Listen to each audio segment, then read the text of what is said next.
Hi everyone. Okay, I hope you're having a great week. This is a recap of what we learned at the first week of class. So, the thing that we learned is that emotion is energy in the form of neurotransmitters that our nervous system uses to communicate. So, we learned that our body produces these neurotransmitters at certain settings. So it'll produce a certain amount of positive neurotransmitter and a certain amount of negative neurotransmitter. And it does this in the beginning because of DNA settings, just like brown eyes or blue eyes. We come with our body already understanding how to and producing a certain amount of neurotransmitter, which is energy, literally. It's literal electricity. Neurotransmitters are the electric pulse or the electrical power, electrical chemical that's used with synapses. And then of course anyway, we don't need to get too much into physiology, but it is how our nervous system communicates. It's how you wiggle your finger, is with neurotransmitters. And so I cannot wiggle these fingers without emotion. So it's just a fun fact to me anyway. I like it. Okay, so we understand that we have emotions being generated all the time. So from now on in this video, I'm going to call neurotransmitters emotions. Okay, so we're going to have emotions all the time being produced by our body. And then an experience will happen, and that chemical, that emotion is already in our body. And so then because of an experience and our thoughts on the experience, or our viewpoint, our paradigm of that experience will determine the emotion, that experience, the emotion we will experience because of a situation. So I'll give you an example of me this week. Which is very funny to me. It's an experience that I think most people would, or a situation that I think most people would experience joy and excitement. And it would be like good for them. And for me, it's like, I'm gonna struggle telling it to you without crying. But this is the third video I've made, so I should be able to. And I worked on my paradigm on it, so I should have less emotion about it now. So the experience is like this. This is the experience, or circumstance. This is the circumstance, and then I'll explain my experience around the circumstance, and you can feel or understand your own experience would be different around the same circumstance. So I have 6 children. I have a 19, 18, 16, 15, 10, and 7 are the ages of my kids, and my only girl is my 10-year-old. So I have 4 boys at the beginning and 1 boy at the end. And my 2 oldest boys, they are old enough. They both graduated from high school, and so they flew the coop. They moved to St. George last week. So that's like a really exciting time. They're adults. They are responsible enough to move away, to get a job, to pay their own bills, to cook their own food, to decide on their own goals and work on them, which is what they are doing. And it's really exciting. The goals they've chosen are really fun. And I really enjoy watching them do these things. It's incredible. It's the best experience as a mom, or one of the best. It's a great experience as a mom. However, at the same time, I experience around this circumstance a lot of sorrow. It's really hard for me because I have a paradigm. I have a paradigm about what happiness looks like. And to me, happiness or joy or love or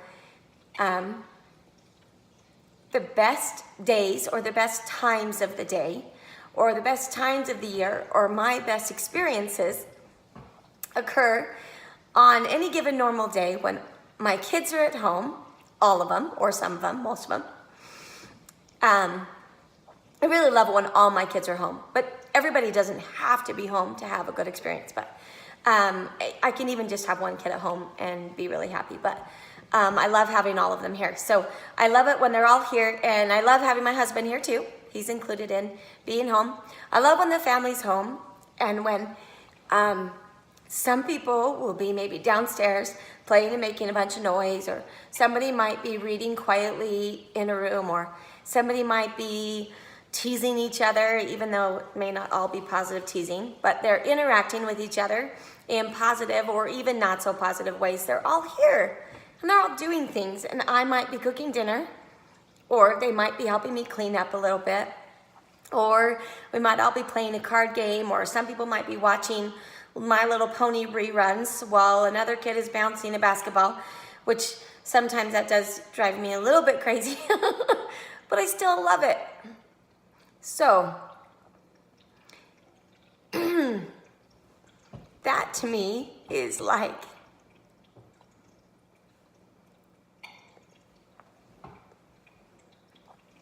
that to me is perfect. I love it. So when my 19 and 18-year-old moved out, that's a big change. I still have 4 kids at home, and they still make noise, and they still do all those things, and I still love it. I love it when they're here, and they're doing everything like that. But it's sad for me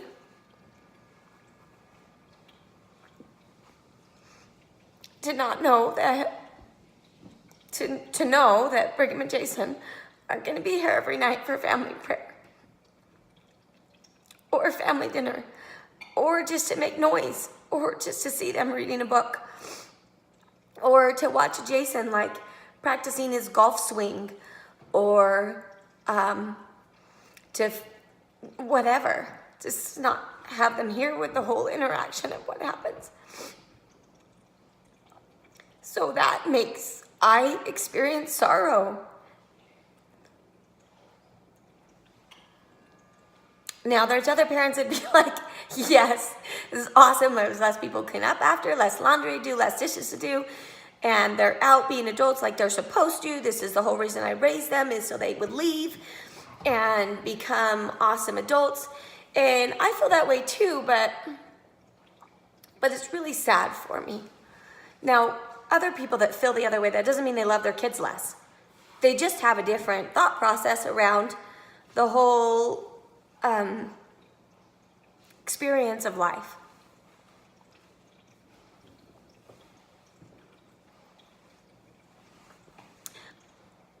I don't want to leave this stage of life yet. I love it. And I don't have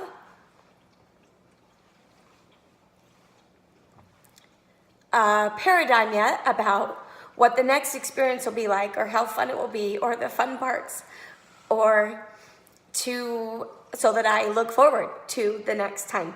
I don't have that, and so instead I just feel sad. But I could change that, do you see? I could change that I'm experiencing sorrow by changing my thoughts or my paradigm on the situation. I can choose to think about, or I can choose to understand that this next stage of life is going to be really fun. That, soon, a few years down the road, they're going to bring home girlfriends, and they're going to fall in love with one, and so will I.